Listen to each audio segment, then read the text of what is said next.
Thank you very much, Luke. Really great presentation there. I'm going to cover off really some income tax changes that happened yesterday, and we are going to see quite an interesting take on things by the government. When I talk to clients about what the government can do with income tax, there are two levers they can pull.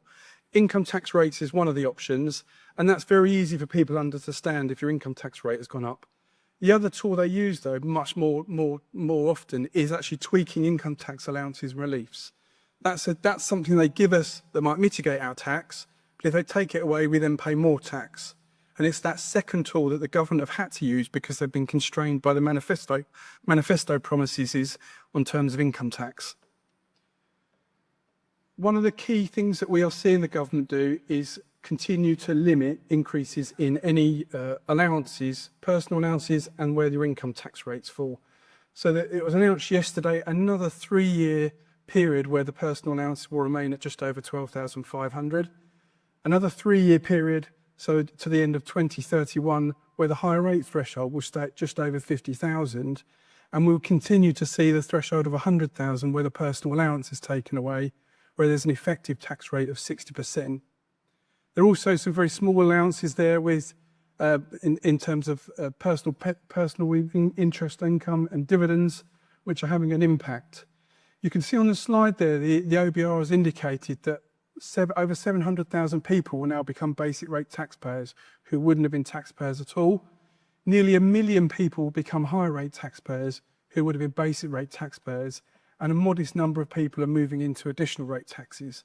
So that's bringing real people, real working people into the tax net who are moving into a different band who wouldn't have been in those bands previously.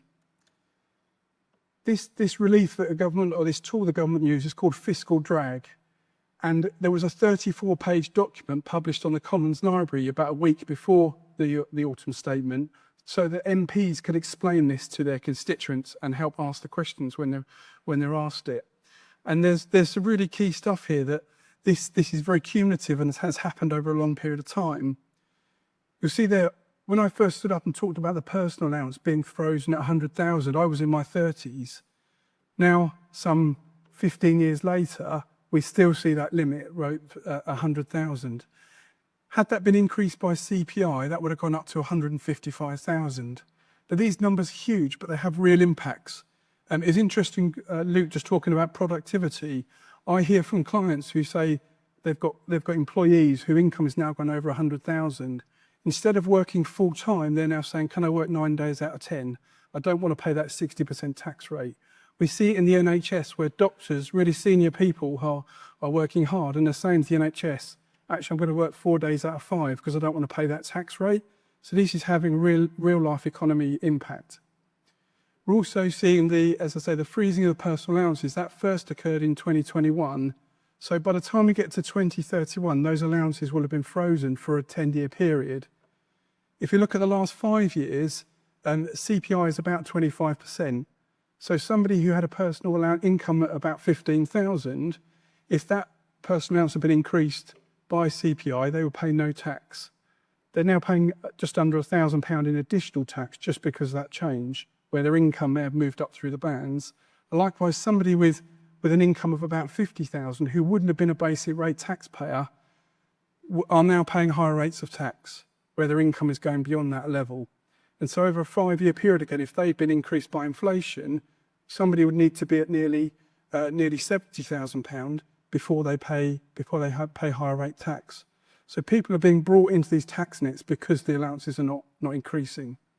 Again, this is raising huge amounts of money. It's predicted by the end of Parliament, by 2031, that each year this will raise £67 billion of tax. That's more tax relief than is given out on pensions. People often talk about taking away pension tax relief. Well, the government have done the opposite. They're taxing the income you live off and spend to raise additional taxes. This is impacting our clients, both in terms of when they talk to their staff, when they're giving staff pay rises. Even if they're only by inflation, people are being moved into different tax bands, so they're keeping a smaller share of the income they're earning. Likewise, our business owner clients, when we're talking about how you extract income from your business, real care is now needed. And likewise, people who aren't in business, who perhaps live off their investments, again, they are being equally affected by this. So what can we do? It's really important every client and every individual now looks at how they're extracting their income. Is it salaries? Is a dividend the right answer? Should we get getting some rent if we've got a property? Should we be accessing our pensions? There are many different ways we can generate income. It's really important now we look at where that's coming from. Can we spend capital instead of income, perhaps to mitigate our income? Equally, when we often talk about tax planning, we talk about a couple, husband and wife, or people living together, perhaps operating a business together. And again, there may be things you can do if you're in one of those thresholds, particularly the one over 100,000. Perhaps 1 year's in two, you may be able to move your income so that 1 year you have 150,000 of income, 1 year you have 100,000 of income, and therefore you preserve your personal allowance 1 year in two. Maybe we can do that between a couple so that between you might still have £250,000 of income, but each year you swap so that you get a personal allowance each year. There are lots of things we can do. The other tool is to think about pension contributions. Pension tax relief is given at your marginal tax rate. So if you're somebody with income over 100,000 and you put money into your pension, so if, for example, I had £5,000 of pension income, if 5,000 of income over 100,000, if I put £4,000 into my pension, the government would top that up by £1,000, a basic rate. And then when I did my tax return, I would get another £2,000 back, so another £4,000 back. So in total, I wouldn't pay any tax on that income. The mechanics work by tax relief through your tax return. And when I talk to clients, the effect of that is the cash you put in your pension, you will get 50% of that back as soon as you do your tax return. And there's not many investments that people could talk about that will give you 50% back in a little period like that. People don't think of pensions as a tool, and it's the most important tax planning tool. I bang on about it a lot. And the other change we saw announced was changes to the taxation of non-employment income. So dividend tax is going to be increased from 2027 by 2%. Taxes on rental income is going to be increased by 2%, and taxes on rental income also being increased by 2%. This won't apply for another 18 months or so. So again, when we're thinking about planning, can we bring income forward into 25, 26 if we think we're going to be affected by those tax changes?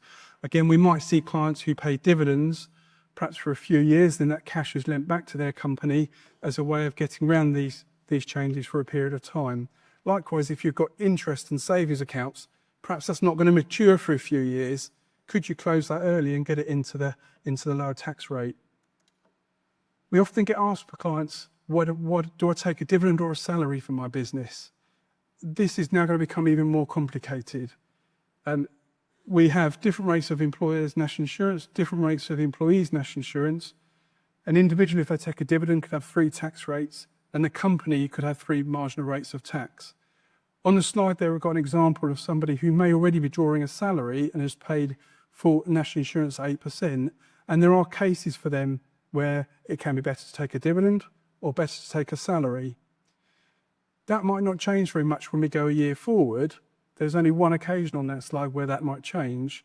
But if you're somebody who's drawing a salary and perhaps you work in the business and you might be involved in research and development, that might swing these calculations. And so it's not as simple as it used to be about putting something in a calculator. It's now very much bespoke advice for each of our clients. There were a few other tax points, a few other tax changes that came out yesterday. So currently everybody could still put £20,000 a year into an individual savings account. The one change that we'll see from 2027 is that the government want ISAs to be used for investments as opposed to cash. And so they will restrict people who are under 65 to only £12,000 in a cash ISA, with the remaining £8,000 going into a stocks and shares ISA. We also saw in a surprise announcement on venture capital trusts, the Chancellor spoke about the economy and helping to boost it, yet they've taken away or reduced the tax relief on venture capital trust investments from 30% down to 20%. We still have the high income child benefit charge, income of 60,000 or more. And the government also decided that in the pandemic, people were making too many claims for work at home relief, so they're now going to abolish that. We also have Making Tax Digital just around the horizon. So my key takeaway today for everybody in this room is really to think about how you are extracting your income.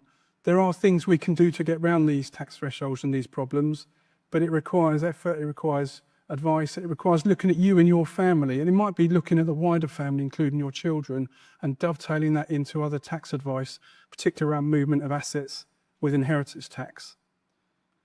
So I'm now going to pass you on to Simon, who's going to cover some of the inheritance tax changes. Thank you.